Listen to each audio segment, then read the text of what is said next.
Do you know who I should donate this to? Like what charity?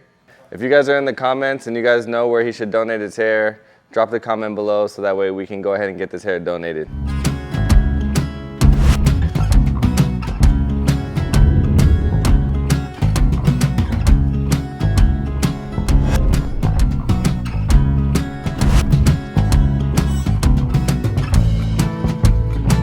What's going on, Faded Culture? It's Corey London here, and today I'm going to be showing you guys how we do a wolf cut.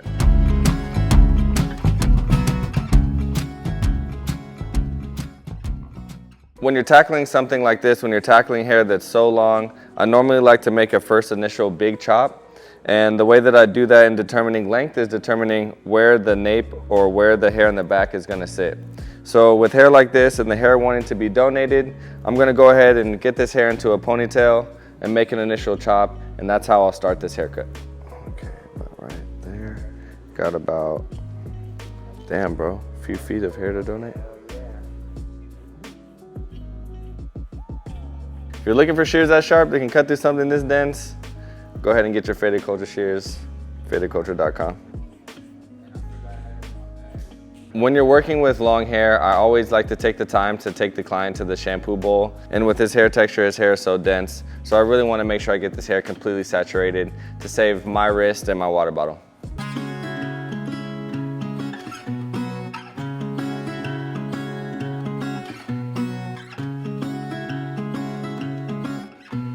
I want to get into sectioning. So before, even from our last video, we did a lot of advanced sectioning, but in this video, I want to keep the sectioning fairly simple because I want it to be practical for you guys at home and I want it to be easy to do. So I'll show you guys how you can just break this down into about 3 easy sections to help you execute this haircut, and mainly any haircut with long hair. So I'll show you how we do that right now. All we're going to do is separate the haircut into 2 equal parts. Those parts are going to be everything in the front of the head, or everything in front of the ears, and everything behind the head.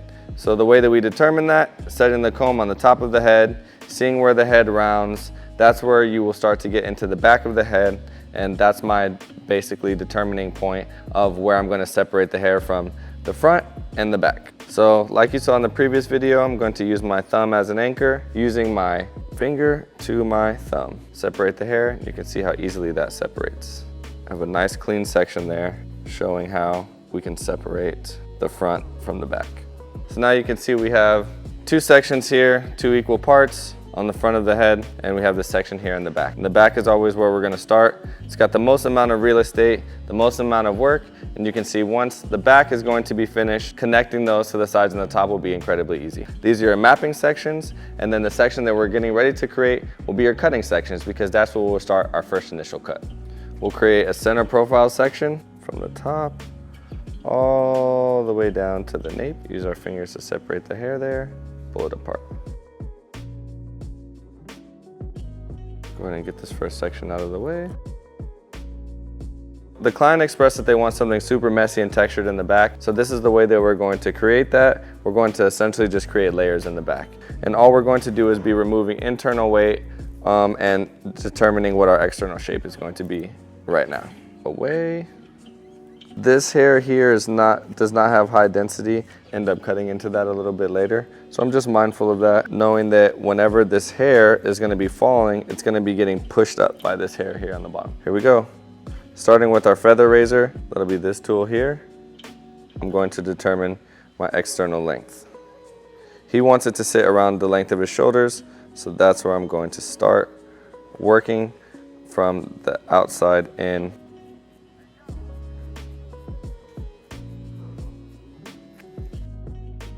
To my guide, let my fingers drop a little bit past it because I'm using my feather razor, and then I'll go ahead and I'll just get to work. Using short strokes in order to create a textured bottom. Okay. And here. I'm gonna take about 1 more section before I'm completely finished.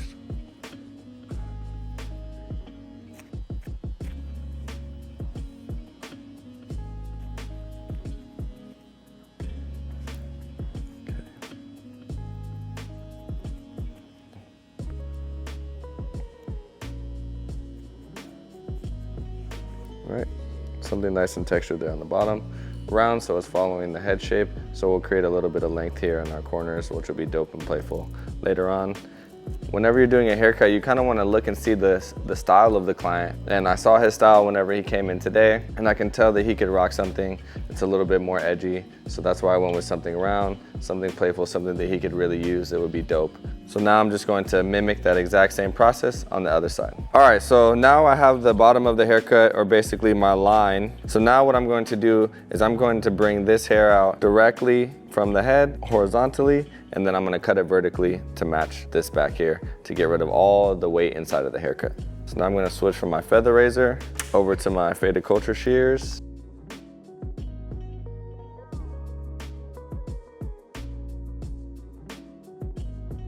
Okay, vertical sections here. All right. And because I'm right-handed, that's why I'm gonna come to his left side. I'm right-handed, so it's easier for me to cut up this way than for me to stand on this side of the hair and cut down this way. So just be mindful of that. If you're right-handed, it's easier for me to stand on his left side. Basically, we cut up to the occipital bone. You can see where we had cut up to the occipital bone before, and all of this hair on top exhibits longer length. You can see my guide start to fall out there at the bottom, so that's where I'm gonna go ahead and start cutting.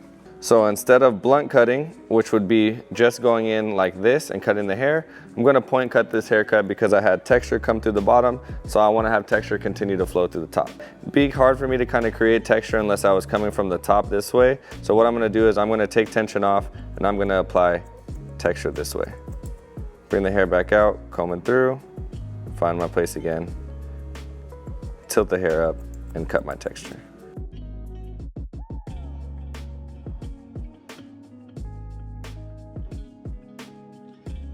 Just an easy way for me to point cut my texture in while doing this. Finish off, take the rest of my section through the top.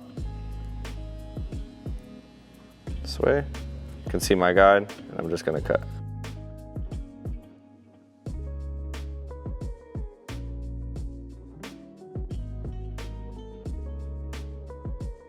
Okay.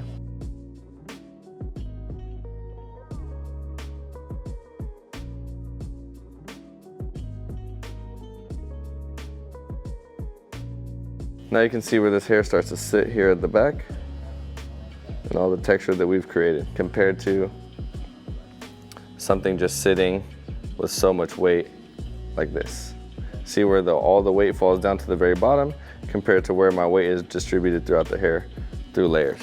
Okay, take another vertical section, working through this hair. I'm just gonna repeat the process. Okay, here. Again, I can start at the occipital bone because I know my guide will be there. There it is, there at the bottom. Tilt the hair up, cut my guide. Okay.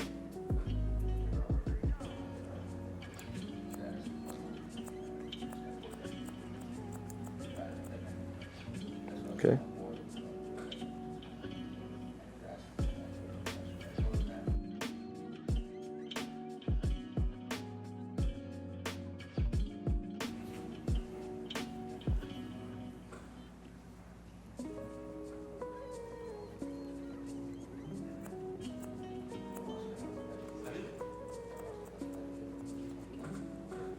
I'm gonna take this third and final section. Okay, I have all this previously cut hair. There are my guides.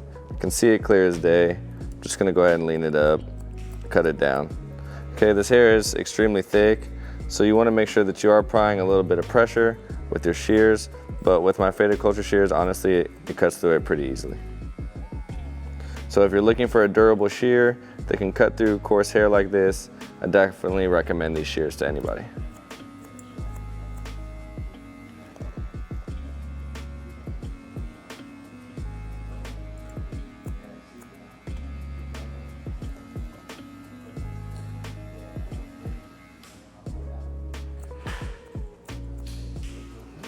Okay, now you can see all of this texture that we have back here, something that we can really use to create texture and have fun here. And you can easily see like the comparison, and I'll show it to you guys right now. You can pretty much see the comparison really easily. Whenever we drop this section here, you can see what weight looks like and what texture looks like. And I think that it's super important to see both, because a lot of times whenever people say they want texture, this is visually what you're going to see. You can see how weight looks like this, where the weight and the hair basically from these places up here falls all the way down to your edge here, compared to whenever you remove weight and how you have shorter pieces internally and create texture and movement here. Okay, so now we've established the back of the haircut. Like I said before, the back really is the most amount of real estate, so it normally takes the longest amount of time. So now we're going to go ahead and do the sides. Whenever I discussed with him what he would like for a haircut, we basically talked about having something shorter in the front and longer in the back. So there's gonna be a little bit of a disconnection here, but I'll be sure to show you guys exactly how we do that. So I'm gonna start with the fringe instead of setting with my connection areas. So I'll show you guys exactly how we'll do that now, and we'll go by step and we'll create something dope. Now we're gonna be working on the fringe, okay? So whenever I'm working on the fringe, I really want to basically follow the hairline whenever I do this. I'm gonna show you exactly what I mean. When I'm taking my section, I'm just gonna follow almost on a diagonal path from the hairline down to behind the ear. So I'm gonna just go ahead and take like a slice out of that here, and that should expose my hairline. I see where my connection would be in the back, and now I'm just gonna connect those two with my feather razor, establishing another line here at the bottom. But this line is gonna follow more of like the hairline, so it's not gonna be so flat, it's gonna be more angled this way.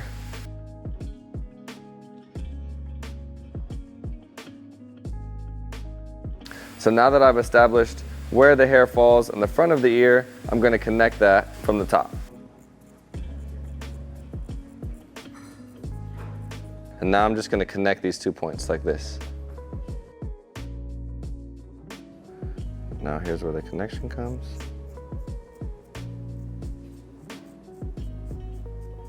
Now I'm just quickly gonna section off the sides here and just break it away from the top, because now I'm gonna start to do my internal work. So external shape, now we're gonna go ahead and do internal work. Now we're gonna take diagonal sections. I'm gonna leave this front part out because that's what we worked on. And I'm gonna start section 2.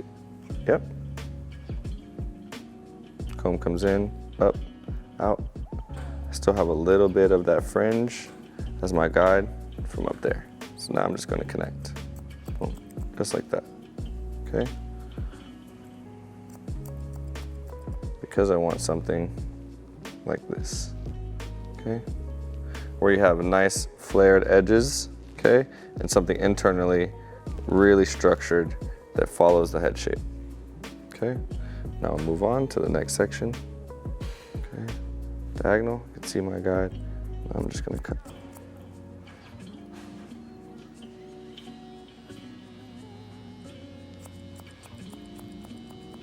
Okay, final section here.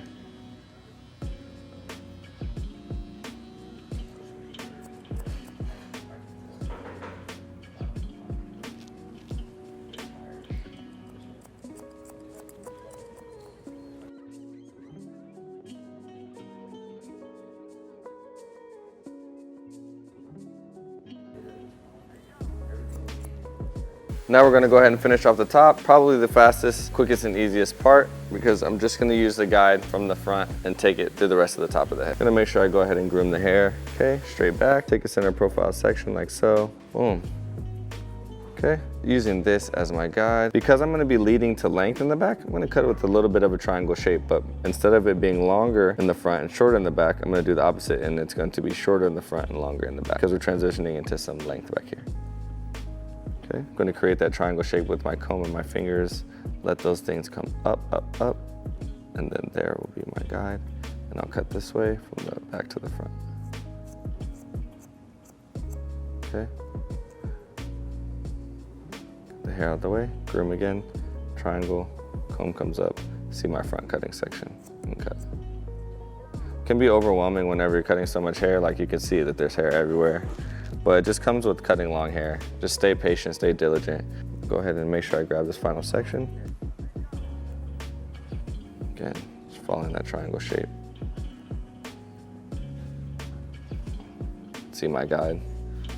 And you can see, that's crazy, I didn't even try, but you can see how perfectly this is the hair that's coming from the back. This is the hair that we previously cut, and you can see how they already connect in that triangle, which is wild.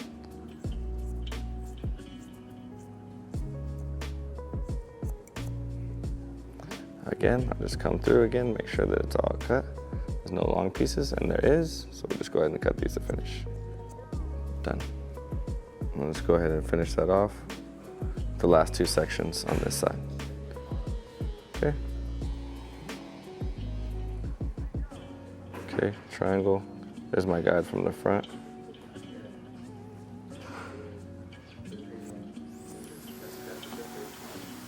Okay. Come through, make sure. Boom. Move on. Comb up. You can see already the length of the back of my haircut right there. Triangle. Connect. Use this last section to connect to the sides really quickly. And just comb this down.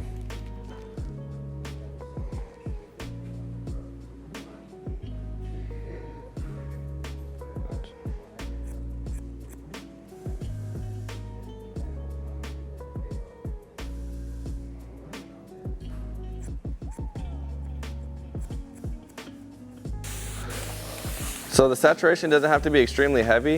It just has to be enough for me to be able to integrate the product. Today we're gonna be using our Faded Culture matte clay, and we're gonna be using that today to style this beautiful haircut. I'm gonna go ahead and use about that much product. Another thing whenever it comes to product, I always put the product into my palm first, and I really like to emulsify the product, warming the product up, so that way it almost becomes like translucent. And I'm working that product into root first, so that way the product is almost like off of my fingertips. You see how my fingertips are clear, and you can still see product in my palms. And all I have to do is reapply, okay, product to my fingertips again to be able to reuse it. And I'm really working it in root first, root to end. I can finally come in and start to apply on the top portions of the hair. We want to create something that flows backwards, so I'm just going to be using my styling comb here, and I'm going to use this styling comb to kind of just get the hair to flow backwards the way that I want to. Still leaving my portions out of my haircut that I use for styling. I'm going to have the parts come around here in the front, really emphasizing that round shape that we worked on. We're gonna add some volume here in the front as well. You can see we have something super graduated and close to his head here on the side, which really accentuates the haircut and all the texture that we created in the back. See all the texture and all the layers that we've created here as well to create something that's not so heavy and just something super unique. We would call this basically essentially our wolf cut. Whenever you hear people talk about wolf cuts, this is essentially what you'll see.